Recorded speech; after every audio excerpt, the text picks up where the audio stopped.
నమస్కారం సార్. నమస్తే. సార్, తిహార్ జైల్లో ఉన్న కవిత గారిని తమ ఇన్వెస్టిగేషన్‌కి ఇవ్వాలని చెప్పేసి సిబిఐ వాళ్ళు రౌజ్ అవెన్యూ కోర్ట్‌లో ఒక పిటిషన్ ఏశారు. అంటే మొన్నటి వరకు ఈడీ డీల్ చేసింది కదా కవిత గారి కేస్‌ని. మరి ఇప్పుడు సిబిఐ ఎందుకు ఇన్వాల్వ్ అవుతుంది? మరి ఇచ్చే ఛాన్సెస్ ఏమన్నా ఉన్నాయా సార్? నిన్న రౌజ్ అవెన్యూ కోర్టులో కవితకు అనేక రకాల వ్యతిరేకతలు జరిగాయి. అంటే జైల్లో కూడా ఆమెను ప్రశాంతంగా ఉండనిచ్చేటికి లేరు. నిజానికి జైల్లో ఆమె జపమాల, తర్వాత కొన్ని రకాల పుస్తకాలు, దాదాపు 10 పుస్తకాలు అడిగింది, ఇచ్చారు కూడా. సో ఆమె రోజు వాకింగ్ చేయడానికి షూలు కూడా అడిగింది. సో వాకింగ్ చేసుకుంటూ, ధ్యానం చేసుకుంటూ, పుస్తకాలు చదువుకుంటూ ప్రశాంతంగా ఉందాము అనుకుంటే అక్కడ కూడా ఆమెను ప్రశాంతంగా ఉండనివ్వడానికి ప్రభుత్వం ఒప్పుకోవట్లేదు. అందుకని సిబిఐని రంగంలోకి దించింది. ఎందుకంటే ఈడీ కస్టడీకి ఆల్రెడీ 10 రోజులు తీసుకున్నారు కాబట్టి ఈడీ మళ్ళీ కస్టడీకి అడిగితే ఇవ్వరు. అందుకని తెలివిగా ఏం చేశారు, సిబిఐని రంగంలోకి దించారు.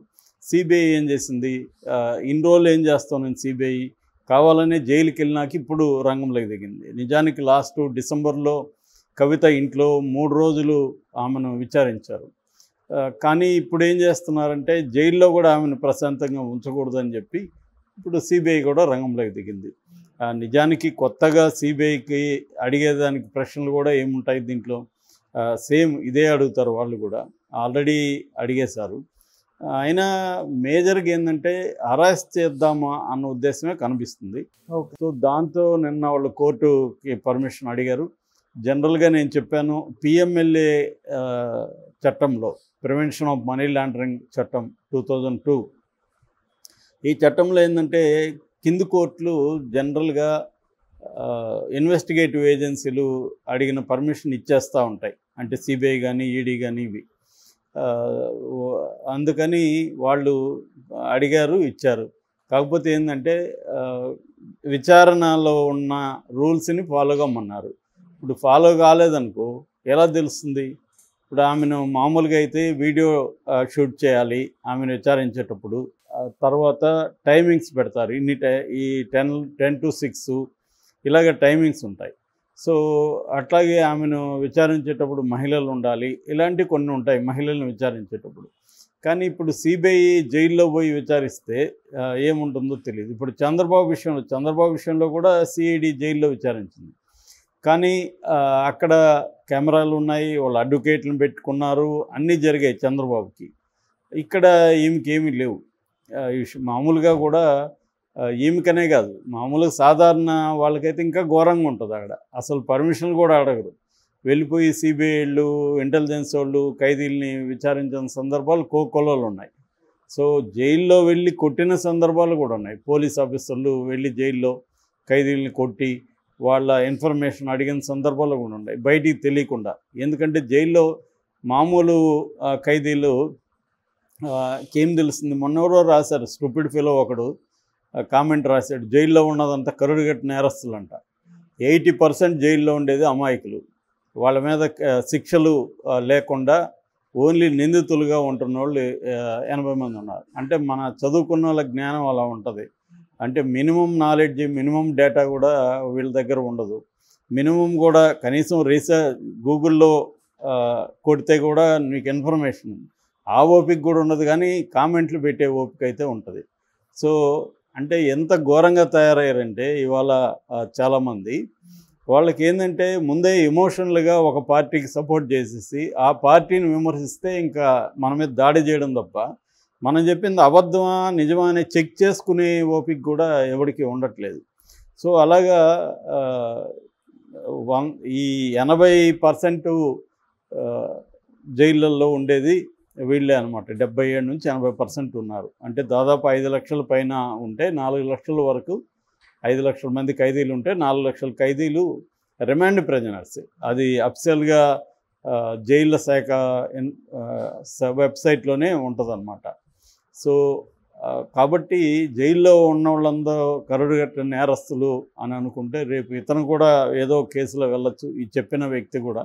అప్పుడు ఇతనికి తెలుస్తుంది. అంతవరకు ఏంటంటే వీళ్ళు అజ్ఞానంతో బతికేస్తూ ఉంటారు. సో ఆ రకంగా తీసుకున్నప్పుడు కవితను ఖచ్చితంగా అక్కడ ఇబ్బంది పెట్టే అవకాశాలు ఉన్నాయి. ఎందుకంటే ఈ మొత్తం కేసులో వీళ్ళని అరెస్ట్ చేయడమే తప్ప ఏ రకమైన మెటీరియల్ ఎవిడెన్స్ లేదు, ప్రొసీడ్స్ ఆఫ్ క్రైమ్ అంటారు. ప్రొసీడ్స్ ఆఫ్ క్రైమ్ అంటే క్రైమ్ వల్ల లబ్ధి ఏం జరిగింది అనేది లేదు. ఒక కుంభకోణం అని చెప్పడం, దాంట్లో ఇరికించడం ఇదే జరుగుతుంది. మొత్తంగా 95% మోడీ వచ్చిన తర్వాత 95% ఈడీ సిబిఐ కేసుల్లో ప్రతిపక్షాల మీదే పెట్టారనేది వాస్తవం. అంటే బీజేపీ, ఎన్డీఏ, బీజేపీలో చేరిన ప్రతిపక్షాల్లో నుంచి చేరిన వాళ్ళు వీళ్ళందరూ క్లీన్ పర్సన్స్ అనమాట.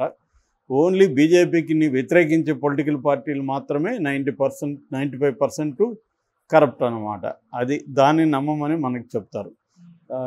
నేను నిన్న కూడా చెప్పా, 25 మంది ఇంపార్టెంట్ రాజకీయ నాయకులు ప్రతిపక్షాల్లో నుంచి బీజేపీలో చేరితే ఆ 25 మంది మీద గతంలో ఈడీ సిబిఐ కేసులు ఉన్నాయి. వాళ్ళు చేరగానే ఆ కేసులన్నీ పక్కకి వెళ్ళినాయి. అందుకని వాషింగ్ మిషన్ అని పేరు పెట్టారు బీజేపీకి. సో ఆ రకంగా కవితను కూడా వేధించే అవకాశం ఉంది. ఇంకొక పరిణామం గురించి కూడా చెప్పాలి. అదేంటంటే భానుప్రియ మీనా ఆమె పర్సనల్గా కోపం పెంచుకున్నట్టుగా కవిత మీద అర్థమవుతుంది. ఎందుకంటే కేటీఆర్కి ఆమెకు మధ్య ఇక్కడ వివాదం జరిగింది. కేటీఆర్ ఆమెతో గొడవ వేసుకున్నాడు. మీరు ఆల్రెడీ సుప్రీంకోర్టులో ఒక బైండ్ ఓవర్ ఇచ్చారు, మేము కవితను అరెస్ట్ చేయమని. దానికి భిన్నంగా మీరు అరెస్ట్ చేస్తున్నారు, ఇది ఖచ్చితంగా కోర్టు ఉల్లంఘన కిందకు వస్తుందని ఆయన ఆర్గ్యూ చేశాడు. దాంతో ఆమెకు చాలా కోపం వచ్చి ఆమె ఇతని మీద కేసు కూడా పెట్టింది. ఆమె మీద ఆల్రెడీ చాలా ఆరోపణలు ఉన్నాయి. సంజయ్ సింగ్ ఎంపీ కూడా ఆమె టార్చర్ చేస్తుందని చెప్పారు. అట్లాగే చందన్ రెడ్డి అని మన దీంట్లో ఉన్న అరబిందో ఫార్మా కంపెనీ ఏదైతే ఉందో ఆ కంపెనీ ఎండి శరత్ చంద్రారెడ్డి కూడా దీంట్లో ముద్దాయి. అతను అప్రూవర్గా మారిపోయాడు. వాళ్ళదే ఇంకొక ట్రైడెంట్ అనే కంపెనీ ఉంది, దాని ఎండి చందన్ రెడ్డి. అతన్ని ఇదే మీనా, ఈ ప్రియ మీనా ఏ స్థాయిలో కొట్టిందంటే ఒక చెవి వినపడట్లేదని ఈనాడులో కూడా రాశాడు. సో ఆ స్థాయిలో ఆమె ఏం చేసిందంటే నిన్న కోర్టుకు వచ్చి కవిత మీద పర్సనల్గా ఆమె కోర్టులో కవితకు బెయిల్ ఇవ్వద్దని ఆమె కూడా వాదించారు. దానికి సంబంధించి డాక్యుమెంట్స్ను కూడా జడ్జి గారు కావేరి బవేజా గారి ముందు పెట్టారనమాట. అంటే కవితని ఎట్టి పరిస్థితుల్లో బయటికి రానియకూడదు అని ఈడీ చూసుకుంటున్నట్టుగా మనకు అర్థమవుతుంది. రెండోది ఏంటంటే కవితకు సంబంధించి ఆమె ఇంటీరియం బెయిలే అడిగింది. రెగ్యులర్ బెయిల్ రాదని వాళ్ళకు కూడా తెలుసు. ఆ ఇంటీరియం బెయిల్ కూడా కారణం వీక్గా ఉంది. ఆ కారణం ఏంటంటే మా చిన్న కొడుకు ఎగ్జామ్స్ రాయలేకపోతున్నాను, నేను తోడు కావాలని. ఆ కారణంతో ఇచ్చే అవకాశం లేదు. ఎందుకంటే ఆల్రెడీ సగం ఎగ్జామ్స్ అయిపోయినాయి. 16th వరకు అబ్బాయికి ఎగ్జామ్స్, ఈరోజు 6th, ఇంకా రేపు ఎల్లుండి రాబోతుంది, 8th వచ్చేసింది. అంటే సగం ఎగ్జామ్స్ అయిపోతాయి. రెండోది ఆ అబ్బాయికి ఎగ్జామ్ యాంగ్జైటీ ఉన్నట్టు ప్రూఫ్ ఏం లేదు. సో కాబట్టి ఈమె ఉండాల్సిన అవసరం లేదు. మూడవది ఆ ఫ్యామిలీలో చాలామంది ఉన్నారు. ఈ కవిత సిస్టర్సే 3 ఉన్నారు. కవిత వాళ్ళ బ్రదర్ ఉన్నాడు, ఆ అబ్బాయి వాళ్ళ బ్రదర్, కవిత పెద్ద కొడుకు 19 ఏళ్ళు, అబ్బాయి స్పెయిన్లో ఉన్నాడు. సో ఆ అబ్బాయి కూడా వచ్చి చూసి వెళ్ళిపోయాడు తప్ప అబ్బాయి ఏమీ ఏడుస్తూ ఇక్కడ కూర్చోలేదని కూడా ఈడీ ఆర్గ్యూ చేసింది. సో అంటే మధ్యంతర బెయిల్ ఇవ్వడానికి బలమైన కారణం ఏది ఎస్టాబ్లిష్ చేయలేదు. అందుకని కోర్టు కూడా ఇమ్మీడియట్గా వాళ్ళ ఇన్వెస్టిగేటివ్ ఏజెన్సీ తరపున ఇచ్చేయకుండా కొంత ఇటు కూడా కవితకి ఊరట లేకుండా ప్రొలాంగ్ చేస్తూ వెళ్తుంది. సో ఈ లోపల ఎగ్జామ్స్ అవుతాయి, వీళ్ళు అదే ఆర్గ్యూ చేస్తారు, ఎగ్జామ్స్ ఆల్రెడీ అయిపోయినాయి కదా అని. అంటే ఓవరాల్గా ఏంటంటే కింది కోర్టులు, ఈ ప్రత్యేక కోర్టులతో ఉన్న ప్రజలకు ఉండే ప్రాబ్లం ఏంటంటే అవి ఇన్వెస్టిగేటివ్ ఏజెన్సీలకి అనుకూలంగా ఉంటాయి. రెండోది కోర్టులు నేనేం తప్పు పట్టట్లేదు, చట్టాలే అలా ఉంటాయి. ఆ పిఎంఎల్ఏ చట్టమే వెరీ స్ట్రింజెంట్గా ఉంటుంది. సో ఆ చట్టంలో బెయిల్ అనేది అంత ఈజీగా రాదు ఎవరికి. మినిమం 6 నెలలు అయితే జైల్లో ఉంచేస్తారు ఏదో ఒక రకంగా. ఇప్పుడు సంజయ్ సింగ్ 6 నెలలు ఉండి ఇప్పుడు బయటకు వచ్చాడు. మిగతా వాళ్ళు అప్రూవర్గా మారిన వాళ్ళకి ఇమ్మీడియట్గా బెయిల్ వస్తుంది. ఎందుకంటే ఈ ఈడీ కోర్టులో కౌంటర్ చేయదు కాబట్టి బెయిల్ వచ్చేస్తుంది. సో ఆ రకంగా కవితకు బెయిల్ రాదు. ప్లస్ లోపలికి వెళ్ళి కూడా సిబిఐ ఎన్ని రోజులు విచారిస్తుంది అనేది ఇంకా క్లారిటీ లేదు. సో వాళ్ళు ఇంకా ఆమె సరిగ్గా కోఆపరేట్ చేయలేదు కాబట్టి ఎక్స్టెండ్ చేయమని అడుగుతారు, కోర్టు కూడా పర్మిషన్ ఇస్తుంది. ఆ రకంగా ఇంకా కవితకి జైల్లో కూడా పీస్ ఆఫ్ మైండ్ ఉండే అవకాశం లేదు. Okay sir, thank you so much.